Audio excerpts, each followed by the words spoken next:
Assalamualaikum warahmatullahi wabarakatuh. Perkenalkan saya dari Universitas Yasin. Di sini saya akan mempresentasikan terkait mata kuliah praktikum audit pada modul 4, yakni pemeriksaan atas kas dan setara kas. Sebelum saya menjelaskan terkait dengan prosedur audit dan juga kas kerja pemeriksaan pada modul ini, pertama-tama di sini saya akan menampilkan terkait dengan ICQ yang telah dibuat oleh Rita. Seperti yang sudah teman-teman bisa lihat di layar, di sini ada ICQ yang sudah dibuat oleh PT Lita. Untuk lebih lanjutnya, teman-teman bisa lihat di buku 1 halaman 116 sampai dengan 121.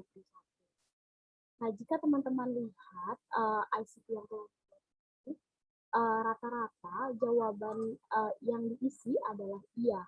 Berarti kesimpulannya penilaian auditor terhadap ICQ ini ICQ yang sudah dibuat oleh maksudnya penilaian auditor terhadap ICQ perusahaan bisa dikatakan baik. Jadi memang prosedur-prosedur yang sudah sudah dijalankan oleh perusahaan dengan baik. Nah, selanjutnya di sini saya baru akan menjelaskan terkait dengan prosedur audit yang ada pada modul ini. Yang pertama di sini ada uji ketaatan, lalu juga ada uji kewajiban. Nah, di sini saya akan menjelaskan terlebih dahulu terkait dengan uji ketaatan. Yang pertama, tentukan sampel bukti-bukti pengeluaran dan penerimaan kas atau bank yang akan diperiksa untuk meyakinkan keabsahan transaksi dan minta tanda tangan atau para pejabat-pejabat yang berwenang. Indeks terkait dengan prosedur ini adalah POC2 dan juga POC3. Di sini kita akan buka dulu untuk kertas kerja yang POC2. Nah, untuk POC2 ini yaitu schedule tentang uji transaksi penerimaan bank. Teman-teman, informasi yang bisa teman-teman ada di buku 1 halaman 68 sampai dengan 76. Jadi di sana itu ada bukti bank masuk. Jadi teman-teman tinggal isi saja tanggal, lalu nomor bukti bank, keterangan dan jumlah sesuai dengan bukti bank masuk yang ada di buku 1 halaman 68 sampai dengan 76. Lalu di sini ada kelengkapan dokumen untuk kebenaran perhitungan juga di sini kita checklist, lalu otorisasinya juga kita checklist. Otorisasi di sini adalah menyatakan bahwa bukti yang terlampir seperti bukti bank masuk itu sudah ditandatangani oleh pihak yang maksudnya pihak yang berwenang. Lalu di sini ada kebenaran nomor akun. Nah, untuk kebenaran nomor akun ini kita isi ulang karena memang di bukti bank masuk itu tidak dicatat atau tidak dilampirkan terkait dengan nomor akun. Tapi jika memang jika kita lihat di buku 1 halaman 15 untuk nomor akun dari user sendiri itu adalah 104 Cuman karena memang di buku bank masuk ini tidak tercantum, jadi kita beri tanda silang. Lalu untuk kebenaran postingnya kita checklist karena kita sudah cek ke daftar buku buku besar.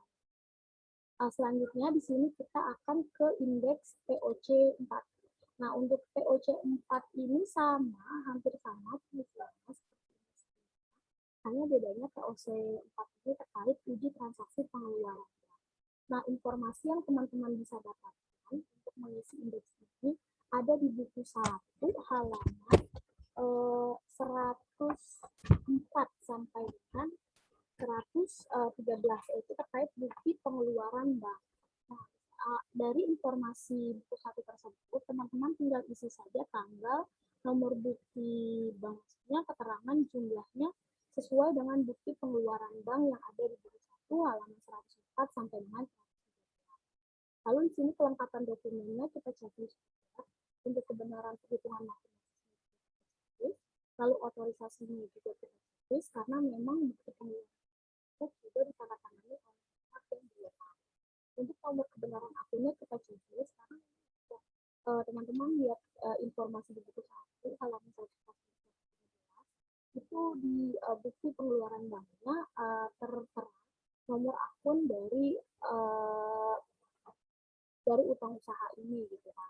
Nah, untuk kebenaran postingnya ini kita checklist karena memang sudah kita cek ke daftar utang usaha, cek ke buku besar. Di sini kita akan balik lagi ke prosedur audit. Yang kedua, yakinkan bahwa apakah semua dokumen-dokumen yang dipertanggungjawabkan sudah lengkap dan stempel lunas untuk menghindarkan bukti-bukti tersebut dipakai berulang-ulang. Nah, indeks yang terkaitnya juga sama, yaitu indeks TOC2 dan TOC4 seperti yang kita tadi sudah saya jelaskan. Cuman memang di bukti bank masuk, baik bukti bank masuk maupun bukti pengeluaran bank, itu hanya ditandatangani saja oleh pihak yang memang tidak ada stempel lunasnya. Lalu selanjutnya di sini ada uji kewajaran. Di sini uji kewajaran kas terlebih dahulu. Yang pertama, siapkan schedule utama dari kas dan setara kas. Indeks yang mengacu dari prosedur ini adalah indeks C. Mari kita buka untuk indeks C.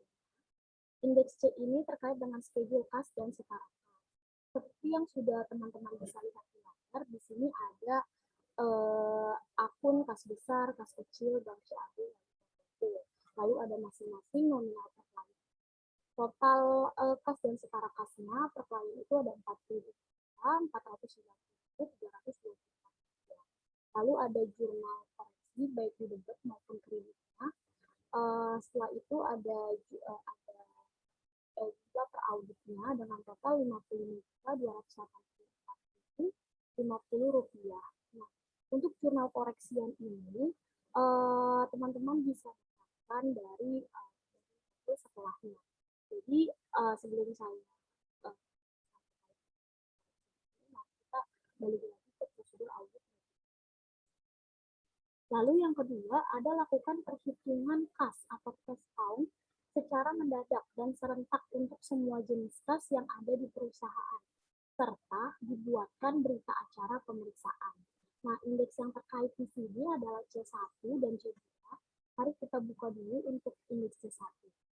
Indeks C1 ini adalah terkait dengan berita acara pemeriksaan uang kas besar. Nah, informasi yang teman-teman bisa dapatkan untuk mengisi indeks ini itu ada di buku 1 halaman 123 sampai dengan 124.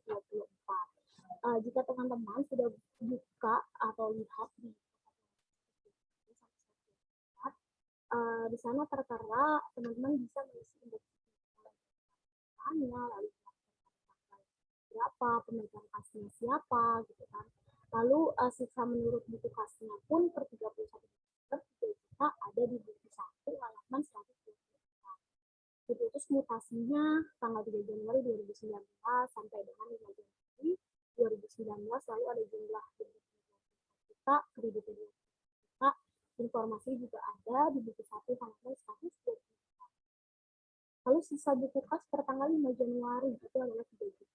Pemasukan kas yang belum dibukukan dan pengeluaran kas yang dibukukan tidak ada. Kalau jadi jumlah sisa uang kas milik buku adalah 3 juta. Lalu selanjutnya di sini ada uang kas. Uang kas ini pertama ada uang tunai. Uang tunai dibagi lagi ada uang kas dan uang tunai. Nah, untuk informasi ini juga teman-teman bisa lihat di halaman 120. Di situ sudah diberikan informasi pecahan apa dengan lembar berapa. Itu tinggal dikalikan saja. Jadi uang kertas ini pada indeks ini totalnya ada 10.985. Lalu untuk uang logam juga sama, informasinya ada di buku 1 halaman 124. Di situ teman-teman tinggal kalikan saja 1.000 dikali ada 4.500 jadi total adalah 15.000. Jadi jumlah uang tunainya ada 11 juta. Lalu selanjutnya di sini ada surat-surat berharga. Untuk kas besar ini memang di informasi ada keterangan biro. Nah, jadi kita masukkan ke poin 2 surat-surat berharga. Totalnya adalah 11.900.000. Itu teman-teman bisa lihat di buku 1 halaman 123 dengan keterangan biro dari langganan yang sudah diterima oleh saudara. Tetapi sudah disetorkan ke bank dengan nominal 1.500.000 dan 400.000. Jadi totalnya 11.900.000. Untuk lain-lainnya ini tidak ada, jadi kita kasih sehingga mendapatkan jumlah uang dalam kasnya 2.900.000.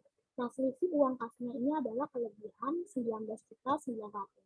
19.900.000 ini didapatkan dari 22.900.000 dikurangi 3 juta. Atas selisih kelebihan uang kas ini kita tidak perlu adanya jurnal koreksi karena memang saldo yang terkait ini masih mengikuti nilai sebelumnya, yaitu nilai yang memang kita belum terima. Lalu selanjutnya di sini kita akan ke indeks C2. Indeks C2 ini pengerjaannya, pengisiannya itu sama seperti presentasi, hanya bedanya C2 ini terkait dengan berita acara pengisian uang kas kecil. Nah, untuk informasi yang teman-teman mengisi indeks ini tuh ada di halaman 124 buku 1. Yang membedakan di sini memang di buku 1 halaman 124 itu tidak tertera sisa menurut buku kas per 30. Nah, terus kita tahu dari mana nominal 2 juta ini. Nah, ini 2 juta ini informasinya ada di buku 1 halaman 15. Kita lihat dari neraca saldo.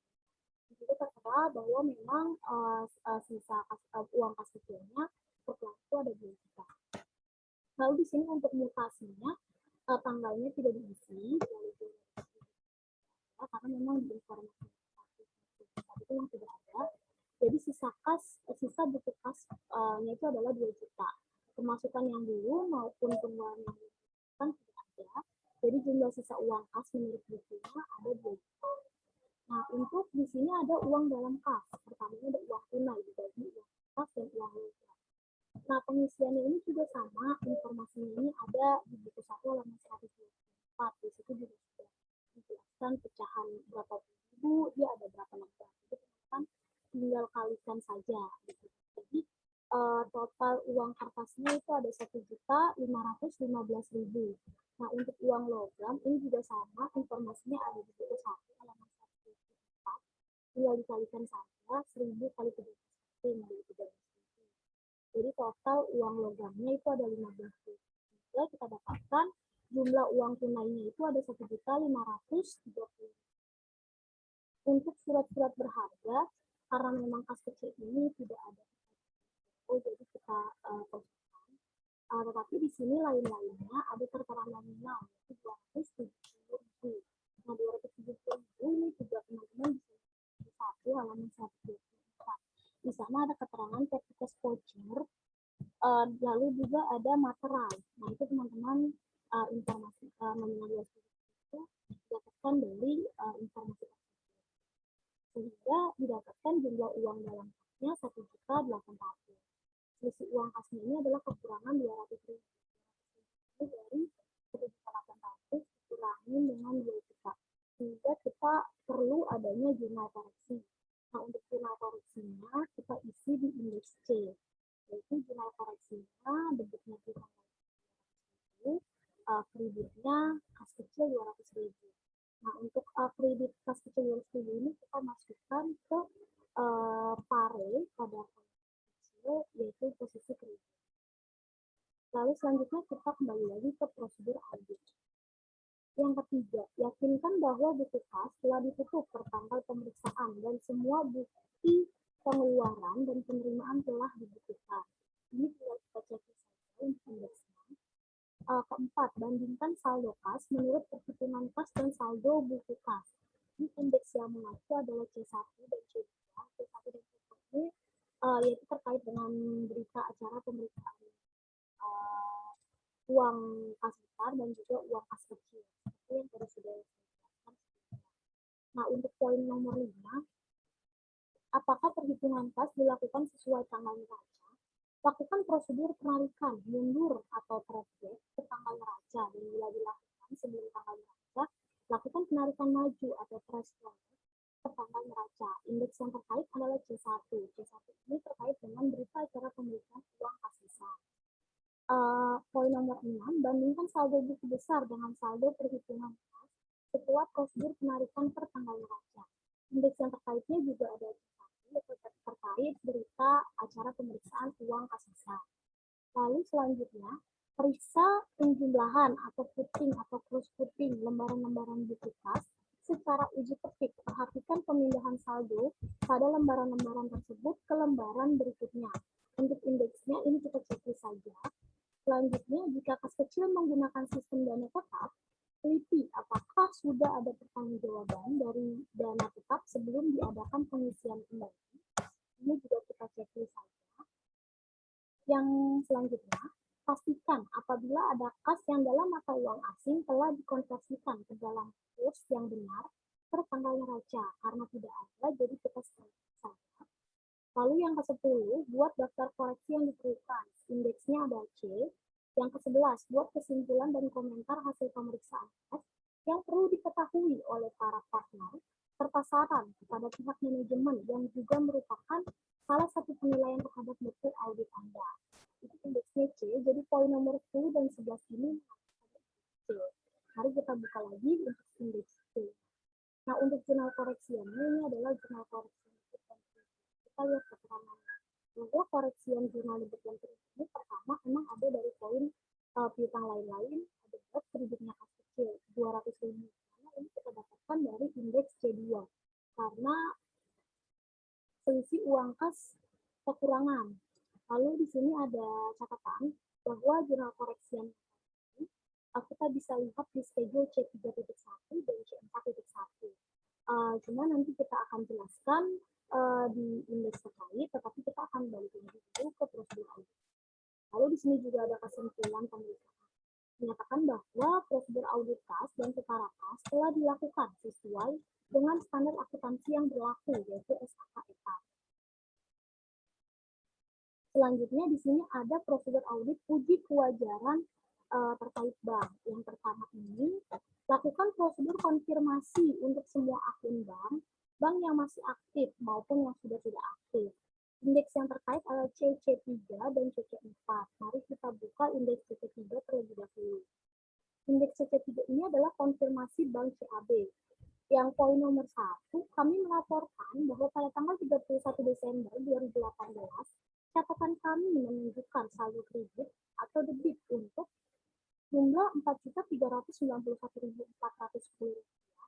Rekeningnya rekening koran, tingkat bunganya 9%, keterangannya saldo akhir per 31 Desember 2018 rekening koran Bank CAB.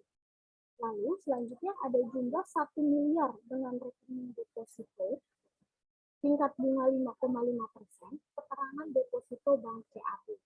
Lalu selanjutnya ada USD 30.000 rekening deposito, tingkat bunga 1,4%, dengan keterangan kurs dalam USD. Selanjutnya, kita beralih ke indeks CC4. Nah, CC4 ini juga sama, hanya membedakan ini terkait konfirmasi Bank Lopo. Nah, untuk Bank Lopo ini hanya ada satu konfirmasi, yaitu terkait jumlah Rp5.092.640. Rekeningnya adalah rekening koran, tingkat bunga 5%, dengan keterangan saldo akhir per 31 Desember 2018. Rekening koran Bank Lopo. Kita kembali ke prosedur audit terlebih dahulu. Yang kedua, di sini ada minta dari klien hasil rekonsiliasi bank dan periksa kebenaran rekonsiliasi tersebut, meliputi pencocokan saldo rekening koran dengan saldo bank, pemeriksaan cek atau giro yang masih beredar, dan setoran dalam perjalanan, yaitu deposit in transit. Nah, untuk indeks yang mengacu pada prosedur audit ini adalah indeks C3.1 dan C4.1. Di sini saya akan buka terlebih dahulu indeks C3.1. Nah, untuk indeks C3.1 ini terkait dengan rekonsiliasi bank pada Bank CAB.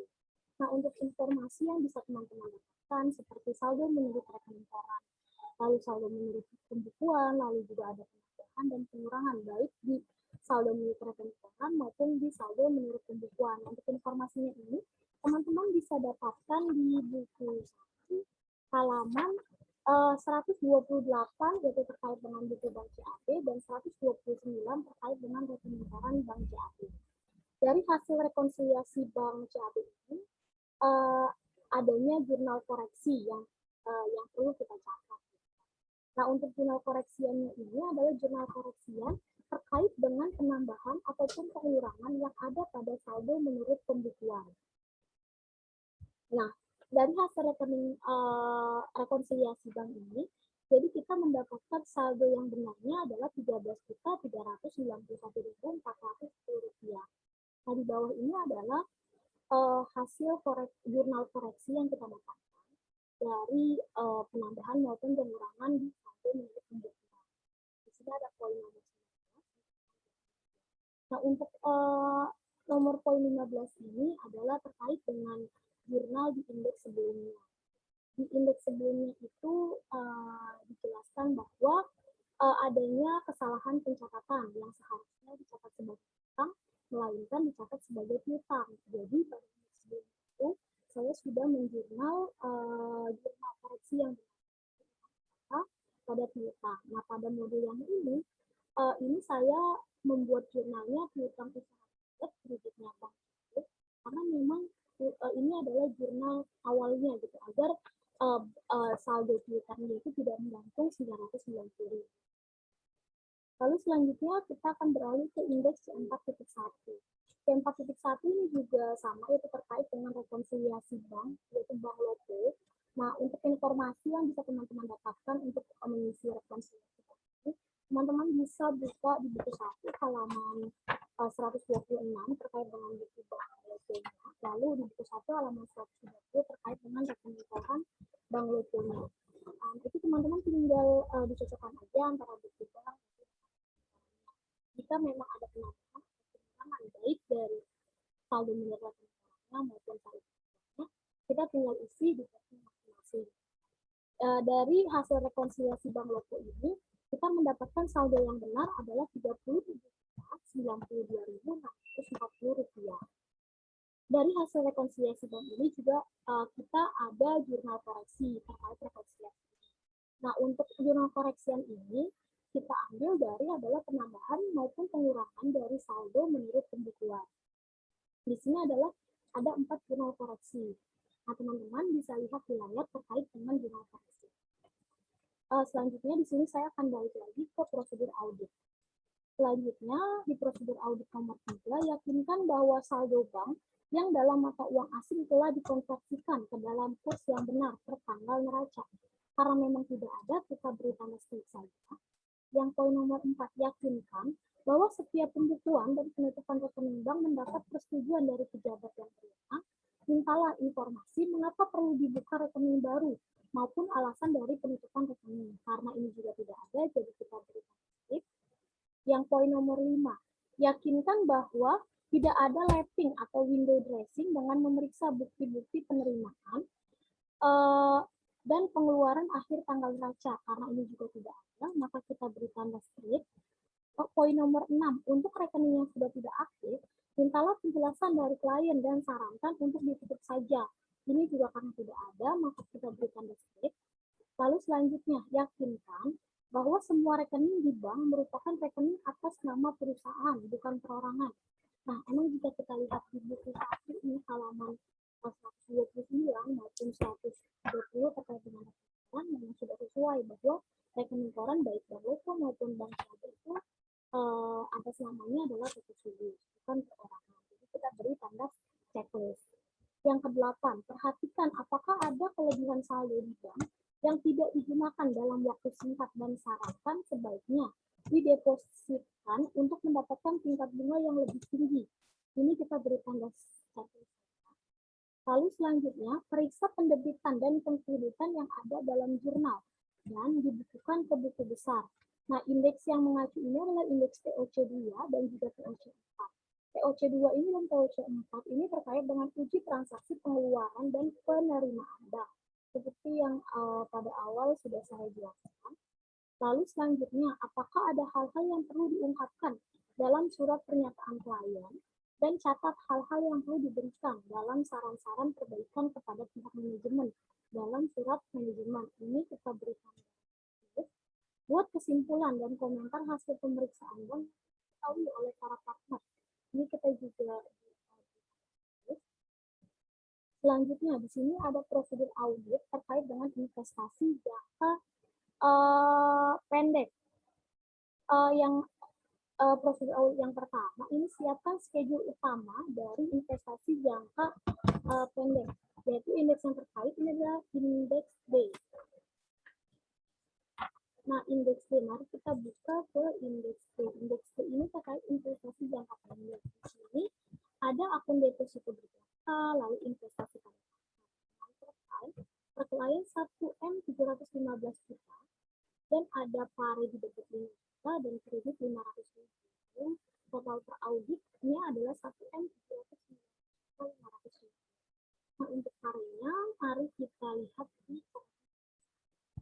Nah, untuk informasi catatan pemeriksaan ini, teman-teman bisa lihat di buku 1. Ini pertama ada terkait dengan investasi saham PT Garam. Di buku 1 halaman 123 ini pada tabel investasi pada saat ini menunjukkan saldo awal per 31 Desember 2017 itu adalah 200 juta. Nah, 200 juta ini adalah saldo awal dari saham PT Garam. Karena memang di informasi halaman 123 buku 1 itu saham PT Garam yang sebelumnya sebanyak 20.000 lembar. Lalu menjadi 10.000 lembar karena memang 10.000 lembar. Jadi 200.000 di buku 1 halaman 123 ini adalah punyanya PT Garam.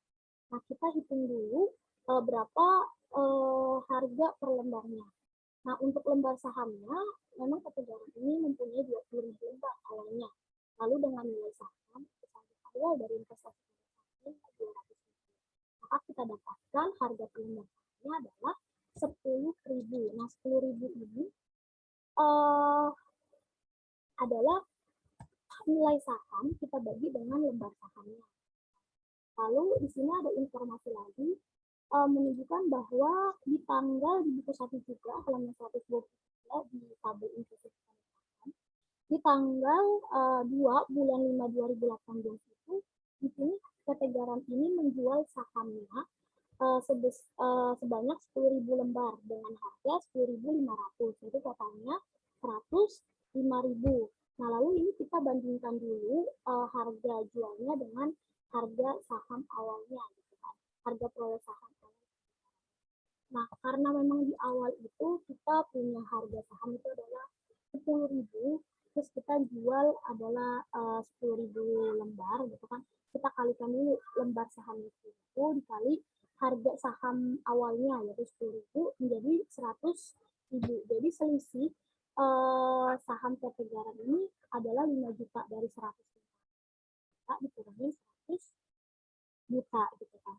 Nah, untuk jurnal koreksian atas informasi tadi menunjukkan bahwa adanya keuntungan pada saham PT Garam. Jadi jurnal koreksinya debit investasi pada saham 5 juta, kreditnya keuntungan investasi pada saham 5 juta.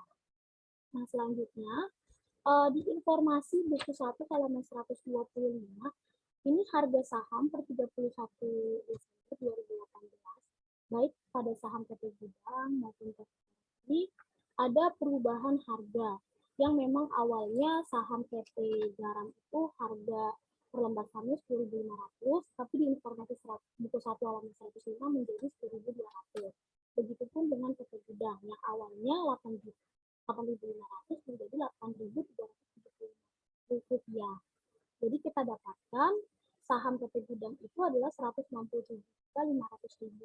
Itu dari 20.000 lembar saham dikali harga sahamnya. Lalu saham PT Garam 102 juta itu dari 10.000 saham dikali dengan harga sahamnya. Jadi kita dapatkan harga akhir saham per 31 Desember 2018 itu adalah 269.500.000. Nah, terkait dari hasil ini, kita ada jurnal koreksi juga. Karena nilai investasi saham berdasarkan buku besar awal per 31 Desember 2018 itu adalah 270 juta. Nah, 270 juta ini dari harga per klien awal 260 juta ini ditambah dengan ini investasi pada saham 5 juta. Jadi nilai investasi berdasarkan buku besarnya adalah 270 juta. Sedangkan nilai investasi akhir berdasarkan sesuai harga saham terakhir itu adalah 269.500, sehingga ada selisih 500.000, di mana 500.000 ini adalah kerugian atas investasi saham. Maka adanya jurnal koreksi, yaitu debit rugi investasi pada saham itu, kredit investasi pada saham 500.000. Nah, untuk jurnal koreksiannya ini kita tinggal masukkan saja ke parenya, sehingga didapatkan investasi pada saham per auditnya menjadi 269.500.000. Nah, lalu selanjutnya di sini untuk deposito berjangka.